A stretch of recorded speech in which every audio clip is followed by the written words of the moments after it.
मैंने परमेश्वर से कहा, परमेश्वर अगर तू मेरी लाइफ में ये काम कर जाता, मैं देखना चाहता हूँ तेरी महिमा बढ़कर। मुझे पता है कि मेरा पिता करने की ताकत रखता है और मैं इस धरती पर तेरे उन कामों का आनंद लूंगा। मेरा ये फेथ है पिता, मुझे कुछ भी करना पड़े तेरे लिए, हर एक चीज कुर्बान है। मैं तेरा तो तू मेरा। मैं जब लाइफ में टूटा हुआ था तो मैं एक सॉन्ग सुनता था, वो लिखा ये मत कहो खुदा से मेरी मुश्किल। वहां पर मैं एक चिड़िया देखता है, चिड़िया कभी चढ़ती कभी गिर जाती, कभी चढ़ती कभी वो प्रॉपर तरीके से चढ़ नहीं पाती, पर लास्ट में वो गिर गिर कर चढ़ पाती। धन्यवाद करो परमेश्वर का कि आज आप जीवित हैं, आपको मौका मिला है, आपको मौका मिला है। ये मौके बार बार नहीं मिलेंगे। आप आनंद लो, आनंद लो। चुगली निंदा बुराई करने का लो आनंद। परमेश्वर कुछ नहीं कहेगा आपसे, कुछ भी बात नहीं कहेगा, डन कर।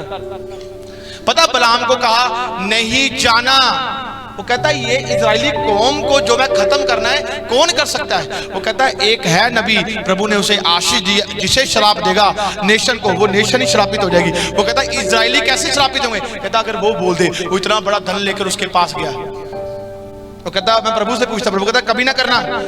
दूसरी बार फिर आया वो, उसने प्रभु से पूछा, प्रभु ने कोई जवाब नहीं दिया। उसने कहा कोई बात नहीं। तीसरी बार फिर आया वो, तब वो मान गया, अपनी गद्दी में बैठकर इजरायली लोगों को श्राप देने के लिए जा रहा। तब परमेश्वर ने लिहाज नहीं किया, फरिश्ता उतरा नीचे से, उसको दिखना बंद हो गया, गद्दी को दिख रहा है कौन है। वो कहती आगे ना जाए, मालिक मारी जाए तो क्यों? वो कहती गद्दी के मुंह खोल दिए, इंसान की भाषा बोल रही है। कहती अगर मैं तेरी सवारी में इतने समय में रही हूं, मैं वफादार ना रही, तू आज मुझे मार रहा है मालिक, इसीलिए नहीं जा रही कि आगे एक फरिश्ता एक बड़ी तलवार लेकर खड़ा है कि अगर तू और मैं आगे गए तो हम दोनों का वध हो जाएगा। वो डर गया कि मैं श्राप देने के लिए जा रहा था और खुदा का फरिश्ता वहां पर खड़ा है। आप मिस यूज कर रहे हो धन का, मिस यूज कर रहे हो अपनी आशीष का, मिस यूज कर रहे हो प्रभु में समय बिताने का। वाई क्यों? एक बंदा बड़े गुस्से में इतना बड़ा मुंह में लाल गुब्बारे लेकर ऐसे डाल लेता है, बड़ी आंखें लगाता है, मैं मार ही दूंगी तुझको। किसके पास ये क्या है? ये मसीहत की निशानी नहीं। अगर हमारा खुदा लाल होता तो मुझे लगता है वो क्रूस पर ना चढ़ता। उसका प्रेम अगर आप में है तो अगला बदलेगा। अगर गुस्सा आपके अंदर है तो शैतान को आप न्योता दे रहे हो अपने पास बुलाने का, और शाम को जाकर प्रभु मुझे माफ करना। अरे पहले समय क्यों नहीं संभाला?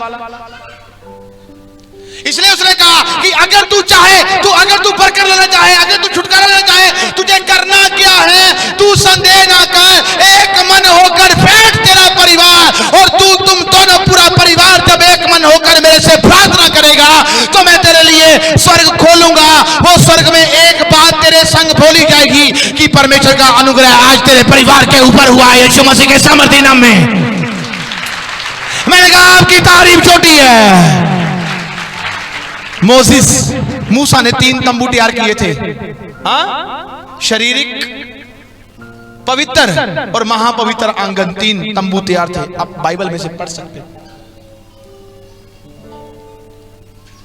3 तंबू तैयार थे। 3 तंबू एक शिक्षा है। अगर कोई बाहरी आंगन में है तो रिजल्ट कभी नहीं ले पाएगा। अगर वो बाहरी में है पर एक मन होना चाहता है, वो पवित्रताई में आएगा। वो पवित्रताई वाला तंबू आपको महापवित्र आंगन में पहुंचाएगा जहां यहोवा परमेश्वर की प्रेजेंस रहती है।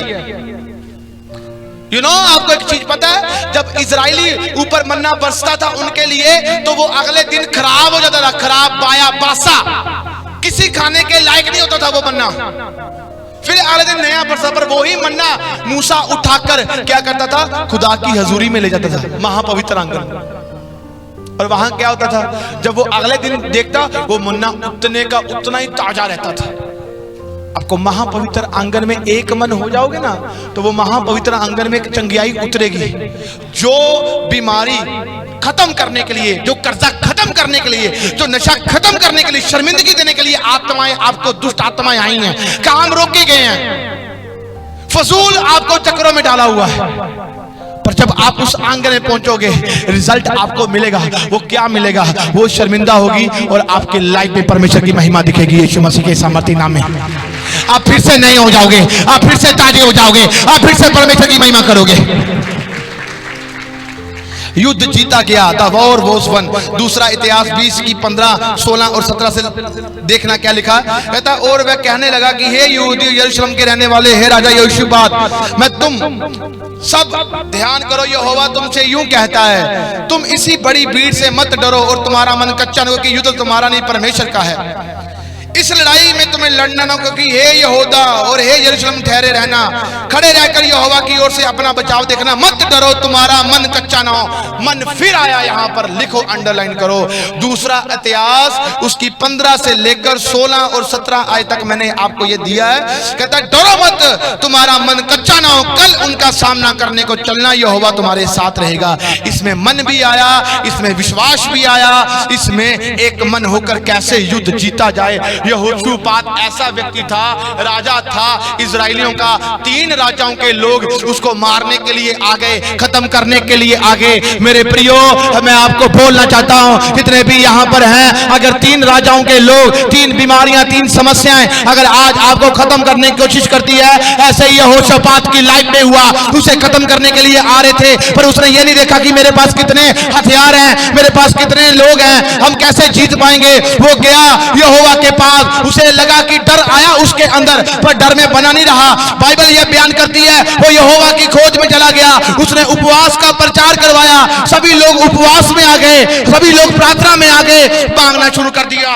रात भर परमेश्वर के आगे दुहाई दे रहे थे, हे परमेश्वर, ये हमें मारने के लिए आ रहे हैं, ये हमें खत्म करने के लिए आ रहे हैं, ये हमें गुलामी में रखने के लिए आ रहे हैं। तो परमेश्वर का आत्मा यहीजीएल के नाम एक ऐसे व्यक्ति पर उतरा, और पवित्र आत्मा जब उसके ऊपर उतरा, उसने कहा, हे यरूशलेम के लोगों,